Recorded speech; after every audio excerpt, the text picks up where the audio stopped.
పెళ్లి కాని ఆ హీరోనే కావాలి. మనసులో కోరికను బయటపెట్టిన మెగా డాటర్ నిహారిక. మెగా హీరోలను కాదని నిహారిక ఆ స్టార్ హీరో కావాలంటోంది.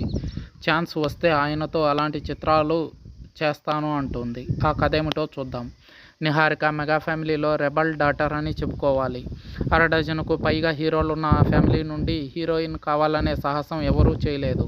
ఒక్క నిహారిక మాత్రమే సిల్వర్ స్క్రీన్ ఎంట్రీ ఇచ్చింది. అందుకు మెగా అభిమానులు ఒప్పుకోలేదు. కుటుంబ సభ్యుల ప్రోత్సాహం కూడా అంతంత మాత్రమే. అందుకే పెద్దగా రాణించలేదు.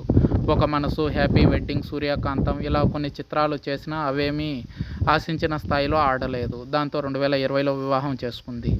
వెంకట చైతన్య జొన్నలగడ్డతో ఆమెకు అరేంజ్డ్ మ్యారేజ్ అయింది. ఉదయ్పూర్ ప్యాలెస్లో ఘనంగా 5 రోజుల పాటు ఈ వివాహ వేడుకలు నిర్వహించారు. మెగా హీరోలందరూ పాల్గొన్న ఈ వివాహం టాక్ ఆఫ్ ది ఇండస్ట్రీ అయింది.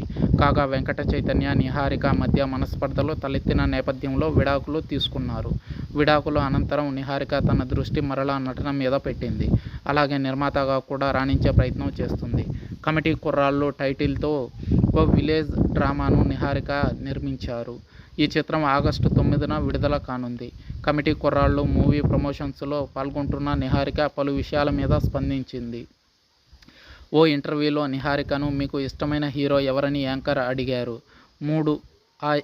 ఈ ప్రశ్న అడిగిన ఆ యాంకర్ నిహారిక కొనిదలకు 3 ఆప్షన్స్ ఇచ్చారు. 1 ప్రభాస్, 2 మహేష్ బాబు, 3 ఎన్టీఆర్లలో ఎవరితో నటించాలని అనుకుంటున్నారని యాంకర్ అడిగారు. ఈ ప్రశ్నకు నిహారిక ఆసక్తికర సమాధానం చెప్పారు. నేను ప్రభాస్తో నటించాలని అనుకుంటున్నాను. ప్రభాస్ కామెడీ అంటే నాకు చాలా ఇష్టం. డార్లింగ్ మూవీ చాలా బాగుంటుంది. అలాగే మిస్టర్ పర్ఫెక్ట్, మిర్చి చిత్రాలన్నా కూడా చాలా ఇష్టం. ఒకవేళ అలాంటి సినిమా ఆయనతో చేసే ఛాన్స్ వస్తే ఖచ్చితంగా చేస్తాను అని నిహారిక మనసులో మాట బయటపెట్టింది. ఇక్కడ నిహారిక మెగా హీరో పేరు చెప్పకపోవడానికి కారణం యాంకర్ మెగా హీరో కాకుండా అని ప్రశ్న అడిగింది. అదన్నమాట అసలు విషయం.